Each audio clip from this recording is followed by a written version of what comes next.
नमस्कार, news for you में आपका स्वागत है। अगर आपने अभी तक मेरे चैनल को सब्सक्राइब नहीं किया तो प्लीज़ जल्दी से सब्सक्राइब कर लीजिए और साथ ही साथ बेल आइकन को प्रेस कर दीजिए। तो आज हम बात करने वाले हैं यूपी के चुनाव के बारे में। तो आप लोग जान ही रहे हैं कि यूपी में चुनाव हो रहा था और 10 मार्च को इसका रिजल्ट आना था। तो यूपी में कौन बना विजेता और कौन हारा इस चुनाव को, आइए हम आपको बताते हैं। और एक बात और, भारतीय जनता पार्टी को यूपी में फिर से फुल बहुमत के साथ लाया गया है और यूपी का राज्यपाट अब फिर से योगी आदित्यनाथ संभालेंगे, जिनका नाम बुलडोजर बाबा भी रखा गया है। यूपी में मतदाताओं ने फिर से एक बार साबित कर दिया कि उनके मिजाज को भांपना बड़े बड़े सियासी दिग्गजों के भी बस की बात नहीं। आखिरी चरण तक न केवल उन्होंने भाजपा का इम्तिहान लिया बल्कि समाजवादी पार्टी को भी उम्मीदें बढ़ाने को कहते रहे और वोट बीजेपी को करते रहे। इस पूरे चुनाव की खासियत यह रही कि पार्टी और उनके नेता मुखर रहे, लेकिन मतदाता की चुप्पी ईवीएम तक पहुंचने में कायम रही। वोटर्स ने अपना निर्णय ईवीएम के जरिए ही सुनाया। यूपी चुनाव में योगी सरकार के 80% यानी 42 में से 33 मंत्री पास हो गए हैं, जबकि डिप्टी सीएम केशव प्रसाद मौर्य समेत 9 मंत्री हार गए। सबसे चौंकाने वाली हार डिप्टी सीएम की रही।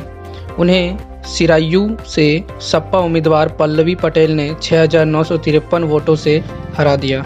उत्तर प्रदेश के गोरखपुर से योगी आदित्यनाथ अपना चुनाव लड़ रहे थे। योगी आदित्यनाथ को गोरखपुर शहर से 1,03,767 वोटों से जीत मिली है। अगर आपको मेरी कोई भी बात अच्छी लगी हो तो नीचे रेड कलर का सब्सक्रिप्शन बटन है, उस पर क्लिक कीजिए, नोटिफिकेशन को ऑन कीजिए, वीडियो को लाइक कीजिए। पिछले 35 सालों से उत्तर प्रदेश में कोई मुख्यमंत्री दोबारा चुनकर नहीं आया और योगी जी ने दोबारा उत्तर प्रदेश का मुख्यमंत्री बनकर इस रिकॉर्ड को तोड़ दिया है।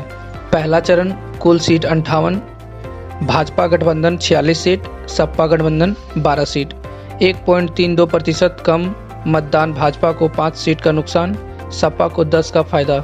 दूसरा चरण कुल सीट 55, भाजपा गठबंधन 27 सीट, सपा गठबंधन 28 सीट, भाजपा को सबसे ज़्यादा 11 सीटों का नुकसान, सपा को 13 सीटों का फायदा। तीसरा चरण कुल सीट 59, भाजपा गठबंधन 44 सीट, सपा गठबंधन 15 सीट। करहल से अखिलेश लड़े लेकिन अपने गढ़ की 2 सीटों को भाजपा में जाने से नहीं रोक सके।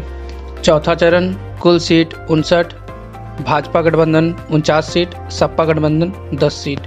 पांचवा चरण कुल seat 61, Bhajpa 40 seat, Sapa 18 seat, Congress 1 seat, Jansatta दल 2 सीट। कांग्रेस जिनका कभी राज हुआ करता था, जिनके पूर्वजों का कभी राज हुआ करता था, आज वो 5 चरण में केवल 1 सीट लाई है। पांचवा चरण इस मायने में महत्वपूर्ण रहा कि भाजपा ने यहां तक पहुंचते पहुंचते ही बहुमत का आंकड़ा पार कर लिया। छठा चरण कुल seat 57, Bhajpa 40 seat, Sapa 15 seat, Congress 1 seat, Basapa 1 seat. सातवां चरण कुल seat 54, Bhajpa 26 seat, Sapa 28 seat. Sapa को सबसे ज़्यादा 17 सीटों का फायदा, बसपा को भारी नुकसान।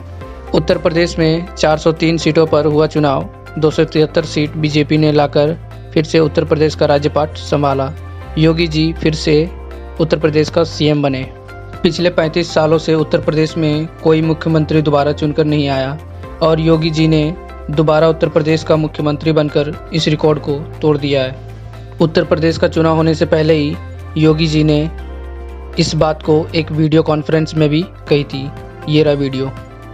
योगी जी 35 साल से उत्तर प्रदेश में कोई भी मुख्यमंत्री दोबारा चुनकर नहीं आया। मैं आऊंगा ना। आपने मुझे सवाल ही नहीं पूछने दिया। मैं यही पूछ रही थी कि ये रिकॉर्ड आप तोड़ सकते हैं। मैंने रिकॉर्ड तोड़ने के लिए ही आए हैं हम लोग। तो कितनी अगर आपको मेरी कोई भी बात अच्छी लगी हो तो चैनल को सब्सक्राइब कर लीजिए, बेल आइकन को प्रेस कर लीजिए और वीडियो को लाइक कर दीजिए।